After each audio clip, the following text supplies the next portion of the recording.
folks a minute or so to enter into our webinar. And as we do so, I will talk about a few housekeeping items.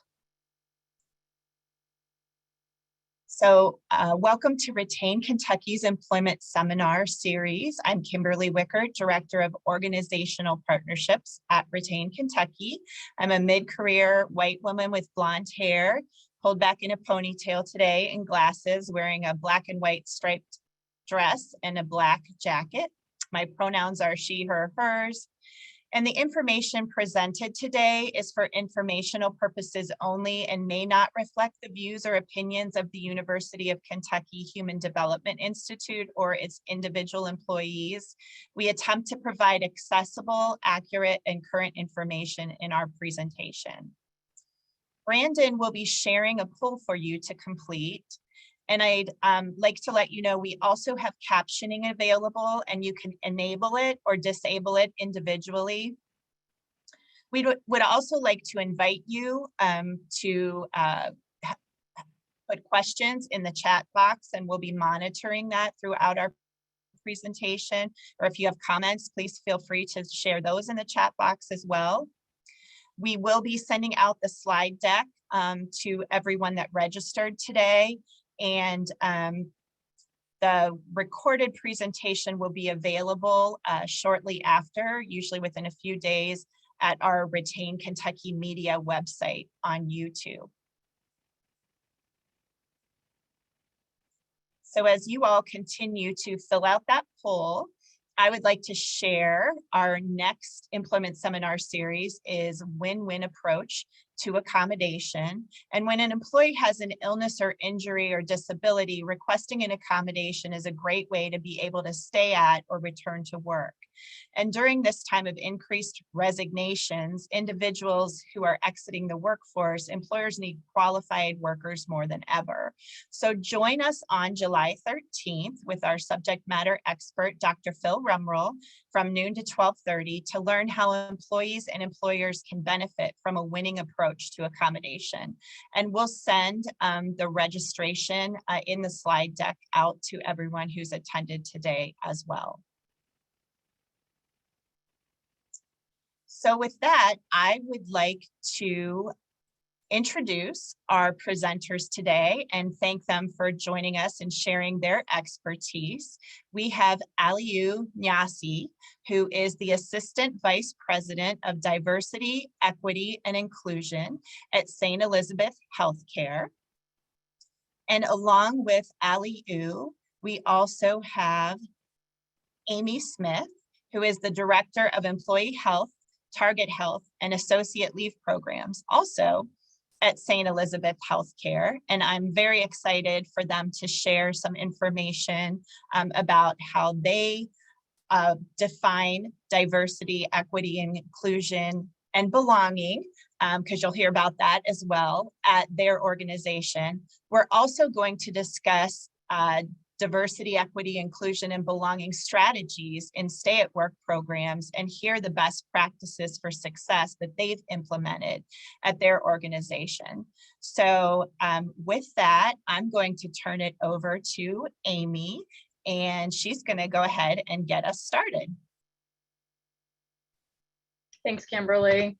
And thanks for giving us the opportunity to share a little bit about St. Elizabeth's process. I'm happy to share the return to work process for our associates and to give you a little tidbit of where we've seen some cost savings as well. So without any further ado, I guess I can just jump right into the return to work process.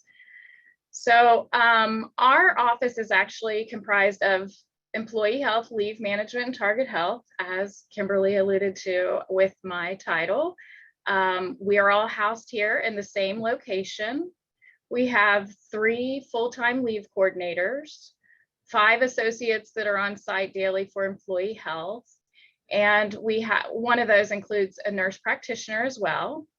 And we have 2 wellness specialists that are currently working off-site at home. But all areas play a vital role in this process. So all medical and FMLA requests for associates are filtered through our leave management office. And we service these requests for both our hospital associates and our physician's office group, with a total population around 10,000 associates currently. Our leave team processes over 200 new requests for monthly for leave. And in addition to that, they have daily requests for intermittent leave approval. So it's a busy place, as I know most would be. Anybody that deals with leave management knows that it's always busy. Our HR team handles all personal leave requests and any military leaves. Our leave coordinators' responsibilities, and there's multiple responsibilities, and I'm just touching on a few based on the return to work process. But they are responsible for following up with our managers and HR on any noted temporary restrictions. And when I note temporary restrictions, a lot of time people just think of that as a lifting restriction, sitting, standing restriction. It can be a lot more than that. So we consider anything from a boot. If you twist your ankle and have a boot, that's considered a restriction. So we try to have a grip across the organization of any restrictions that someone may be facing. So the leave coordinators, once they're notified of these restrictions, will reach out to the department managers to see if they can accommodate that request for the restrictions, the noted restrictions. If they cannot accommodate the restrictions, the associate will remain off work until they can be released on full duty. We do have other departments that we will contact. If the home department cannot return their associate, we do reach out to other departments to try and find a place for them to stay at work while on restrictions. The term limit for St. Elizabeth, I thought that would be an important part of this too, is 6 months combined leave. Any of these leaves play into that 6 months in a rolling calendar year. And then once an associate has been provided a full duty release with no restrictions, our leave team will contact the manager, same process, to let them know that they have been released to return to work, provide the date that they are scheduled to be released so that the manager can go ahead and get them scheduled. We're also responsible for reactivating them in the system. The associate responsibility in this process is always communication with the leave management department. They are responsible for reaching out to our office to request a leave, and will provide the needed documentation at that time for the leave. They also are responsible for notifying us of any extension to a current leave. If there's going to be any restrictions, we ask that they reach out to us, and then obviously to notify us of their return to work date. And they are responsible for getting the appropriate documents to our office. Obviously, this is a very brief overall rundown of the return to work process. It doesn't touch on all the behind the scenes tasks that go into the leave requests. There's so many more tasks that are necessary to complete the process. And I'm sure that this process is similar to most that are attending this webinar today, sorry. But it's always a work in progress with continuous improvement processes. And I do have one change that we implemented that we're very proud of that provided significant cost savings. So I was going to share that with you. Before I go on, does anybody have any questions that they'd like to put in the chat? Anything there, Kimberly? I don't see anything in the chat, Amy, but I'd just like to comment on a best practice that you shared. I know in my experience that oftentimes organizations don't always look at working across departments like you have, and I really applaud you for doing that, because I feel like that only enhances the opportunities that you have for your employees to be able to stay at work or return to work as quickly as possible. So I think that truly is a best practice. And I think the communication that you talked about, and I know you just briefly, touched on it, but having the team that you have really defines that as well, like who they need to communicate to about what. And I think that's a best practice as well. And I've really seen that enhance people's ability to stay at work and return to work. Absolutely. Thanks, Kimberly. I appreciate that.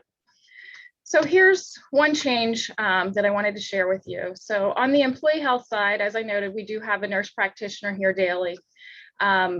We hired the nurse practitioner in 2015 to have a dedicated employee health office location. Prior to that, our employee health was combined with our occupational health location. We kind of separated and divided those to have a dedicated location for all of our employees. We actually do all the processing for new hires. We see work-related injuries, all of the annual TB testing, fit testing, anything that's required for our associates annually, which I know is not different from a lot of locations. But the use of the nurse practitioner has proven very beneficial and showed some cost savings here, and that's what I wanted to share with you. From 2012 to 2014, the average lost time of work-related injuries, so this would be people away from work because they were injured at work, was greater than 2,000 days per year.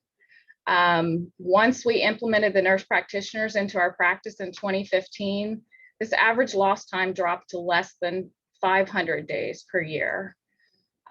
So as you can see, we experienced a decrease of lost time of more than 1,500 days per year by adding a dedicated nurse practitioner. And what we found was having a dedicated nurse practitioner on site for first report of injury and the follow-up treatment of our associates, we had a little bit more, I hate to say control, but unfortunately, that's where it falls, and keeping our associates at work.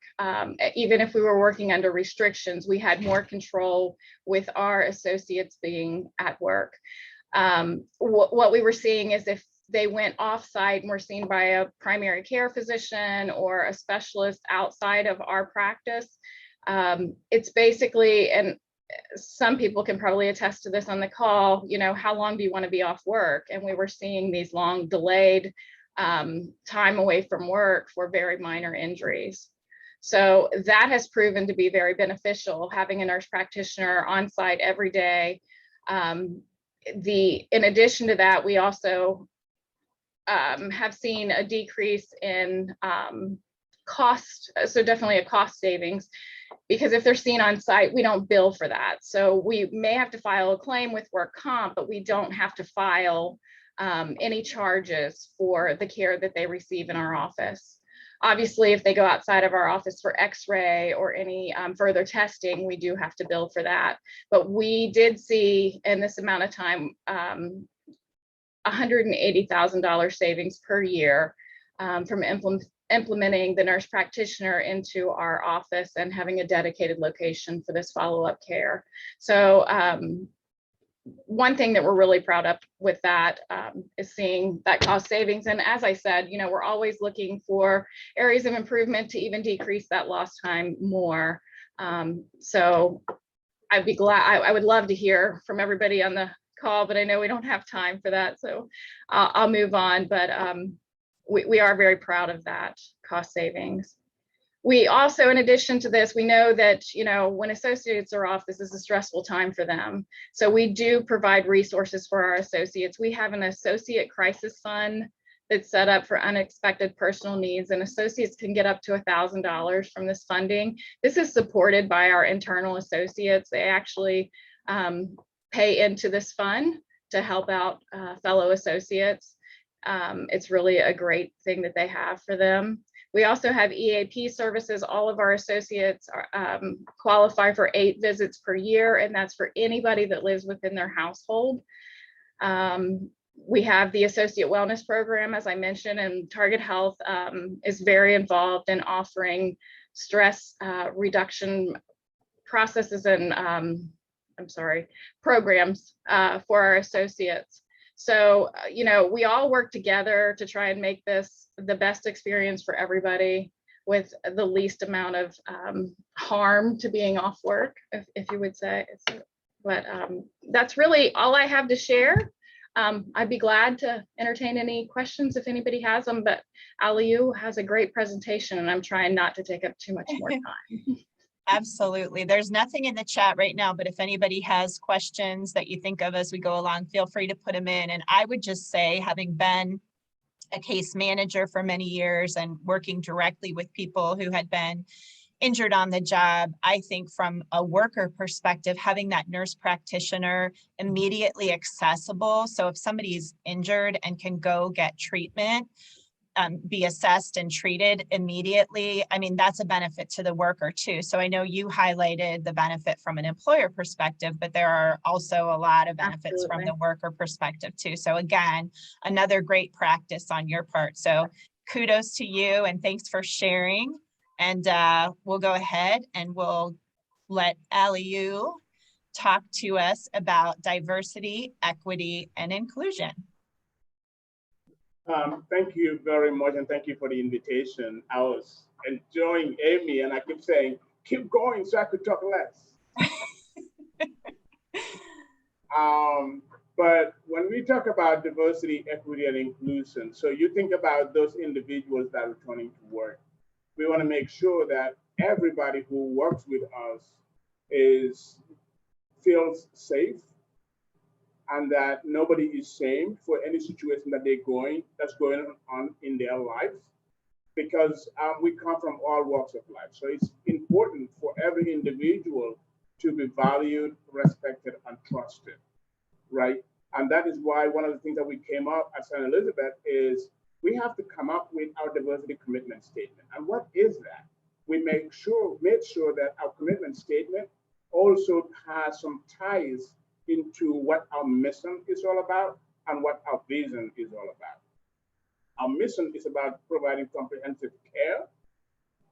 Our vision is ensuring that our community becomes one of the healthiest in America.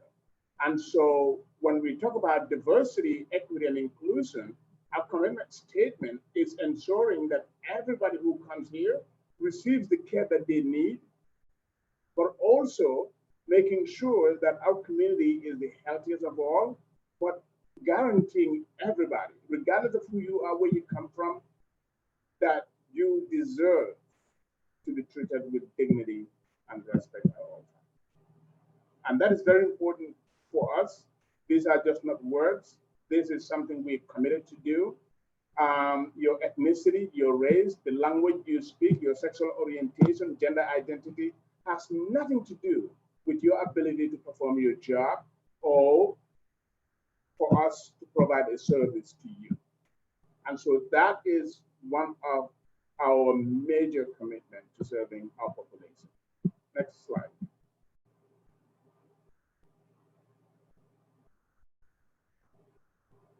So I talked about that, but again, I want to let you all know that diversity sometimes could be misinterpreted or misrepresented. But when we talk about diversity, it's ensuring that it's just something very, very simple. It is about each and every one of us and everything that we have. So you think about everyone. If you look at this picture, you have African Americans, you have Caucasians, you have Asian, and depending on how these individuals identify themselves. But when we talk about everything, we don't want you to come to work and leave your religion at home. We don't want you to come to work and then be in a cell, because all those things impact you. All those things are part of art. And so we want to make sure that when we define what diversity is, the simplest definition that I can give you about diversity is everyone and everything, right? Because we all come from different backgrounds, but we also have similarities. And those similarities are very important to us. Those differences, those different backgrounds are also very important to who we are and what made who we represent. And when we talk about inclusion, is creating that safe space for everyone, where everybody has a voice.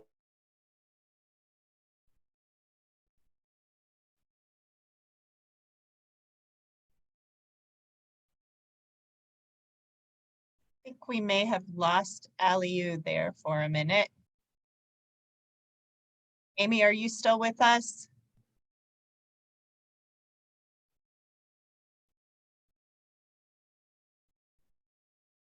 Can you hear me? Oh. Okay, you're back. We are. Okay. So when we talk about inclusion, it's about creating a safe space for everyone, ensuring that every voice counts, every idea is important, because this is the only organization that I have been with that actually will reward people for coming up with great ideas. It doesn't matter where you are. You may be at the lowest level of the organization. You may be at the highest level of the organization. If you can come up with a good idea that would help us do so much with actually little. And that's why we have what we call our ICARE values. And if you go to the next slide, I will talk a little bit about that. But and one of the things that you will always see is when we talk about equity. Equity is misunderstood on different fronts. People talk about equity and they think about equity is equality. No. And giving everybody something is important, but giving people what they need is actually more important. Right? So when we talk about care, we tailor care based on the individual's need. We help you in your job, ensuring that when you are returning to work, if you cannot perform this or the jobs, but you could perform at this particular level, we make those accommodations for people. And that's very important because that is also part of who you are and that's your well-being. And I talked about ICARE values. When we talk about our ICARE values, we're talking about innovation, collaboration, accountability, respect, and excellence. Think about ideas that comes with innovation. Think about collaboration. You cannot do anything by yourself. You collaborate with other people, but it's important you hold yourself accountable, you hold other people accountable. And you don't choose who to hold accountable because of your relationship. You have to hold everybody to the same standards because that is the birthplace of respect. You are not able to collaborate with people that you don't respect, and you are not able to work with people that you don't value. That would impact the care that you provide. If you think about St. Elizabeth, we've been existing for about 160 years. And because of the fact that we put quality into everything that we do, that is why we're still here, and that's how we are still growing. Next slide. So when you think about our model for diversity, everything is centered around respect. We know we are individuals. We speak different languages. We have different beliefs or have different belong to different social, and also different generations from different cultures. And we also work, even though we work for the same organization, we work for different departments. But that does not mean because this person speaks this language or has this personality or worships in a different way or belongs to a different generation or culture, doesn't mean you cannot respect them. So respect is very, very important for us as an organization. You ask for respect, you have to be able to give it. And you don't respect people your way. You respect people the way they want to be treated. Next slide. So our diversity strategy focuses on 3 different areas. As an organization, we have 4 pillars that we focus on. That is people and culture, experience and quality, and community. So our workforce is where we focus a lot on the people that we bring in here and the culture that we create so that everybody can have the same experience. Patient experience and quality of care that we provide is very important. We make sure that every patient receives unique care that they need, the care that they deserve, and make sure that quality is integrated into all that. But we also know that there is what we call healthcare disparities. Communities struggle to get the care that they need. If you are African American, if you are Latino, if you are a member of the LGBT community, we know there are challenges in these communities in how they access. Our goal is to make sure healthcare is equitable and accessible by everyone. And we work with these communities to help them learn how to navigate and utilize the resources that we provide as healthcare providers. Next slide. And why is this important? This is important because if you think about our population from the last 2020 census, next slide, Latinos represent about 20% of our population. But if you think about our physicians from the Latino community, they're only 6%. African Americans represent about 13% of our population. Physicians of that color, of that population, are only 5%. So it's important for us, in order to address these healthcare disparities, we have to intentionally make sure our workforce is diverse and people have encounters also with people that look like them, because you understand their culture, you understand their background, you will probably know how to get things out of them, because in healthcare, you can treat a person based on the information they give you. What they tell you is wrong with them. You can just look at a person and know what is wrong with them. Sometimes people can be in an environment where they're not willing to share because trust factors and many, many other things that happen in healthcare. So getting a diverse workforce is very, very important for us to do. Next slide.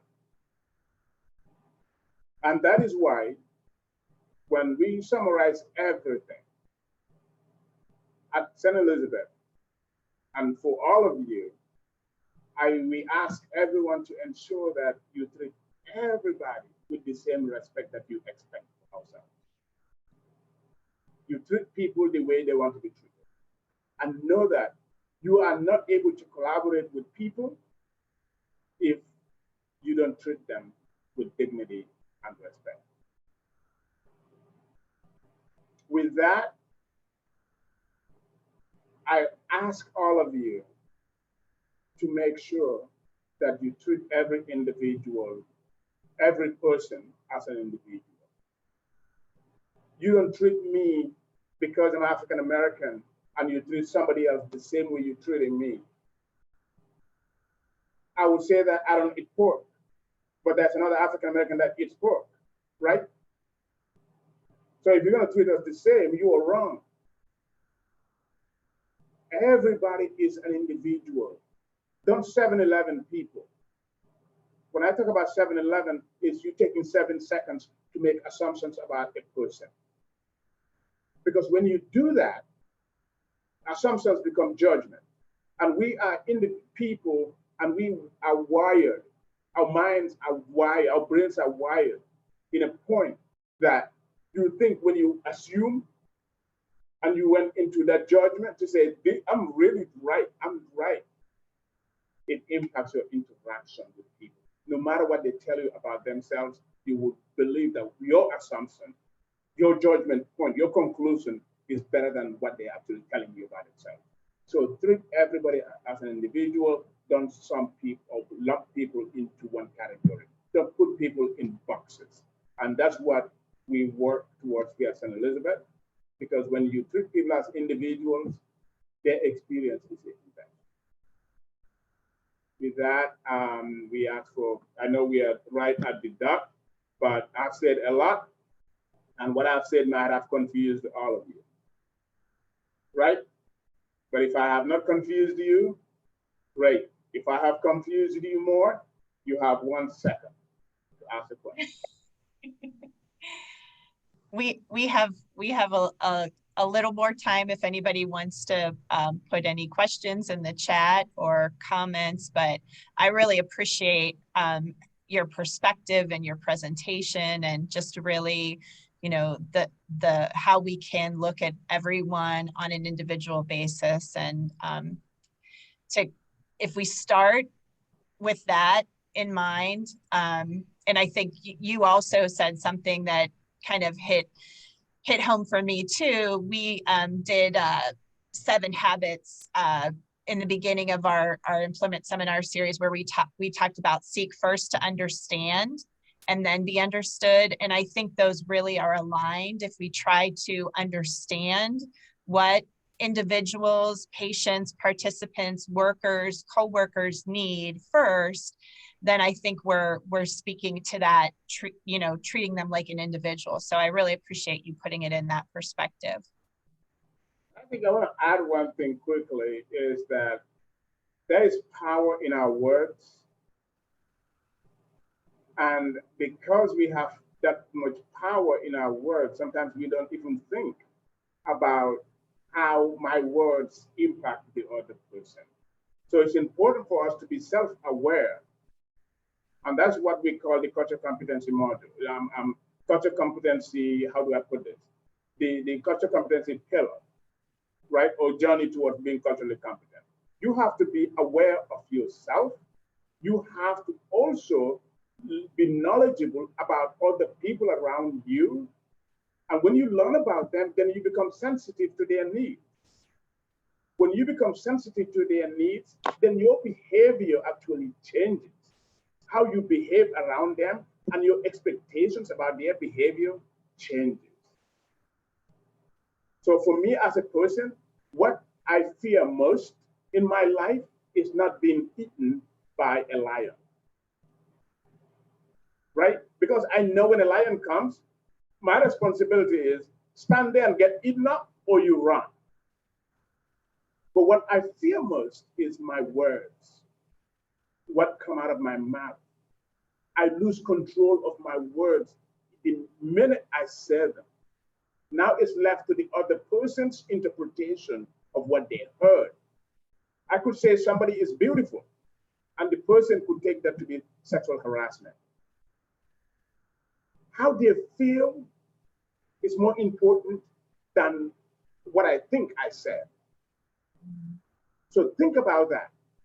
And I'll close by saying, Maya Angelou said this. I didn't say it.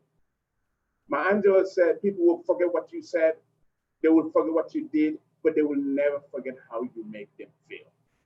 So at every encounter, I make sure that the feeling I leave with people is the feeling that I intentionally wanted them to feel. And if I am wrong, I must be humble enough to say, I am sorry. This was not what I intended. Because relationships matter. Right. The person that you don't take to be a person, think about comes around, maybe their grandchildren, or they themselves could be a care provider, or could be teaching your grandchildren. Mm-hmm. Yeah. I appreciate that perspective, and I love that quote from Maya Angelou. I know we have someone on our Retain team. I think it has it as part of her signature line. So I've seen that recently. So I don't see any other questions in the chat, but again, thank you so much, Aliu and Amy, for sharing your information today. If anybody has any questions, feel free to reach out to me at Retain, and I'd be happy to connect you with Aliu or Amy. You can also watch this again on our YouTube channel at Retain Kentucky Media, and it'll be up there in a few days. And I just hope everybody has a great rest of your day. And thanks again so much for our to our subject matter experts for sharing their expertise today. And we are always hiring. So if you're looking for a job, go to St. Elizabeth. There you go. You got to get that in. Plug. There are jobs. We need you. Yep. Thanks, Kimberly. Thank you. Take care, everyone. All right. Bye-bye. Bye.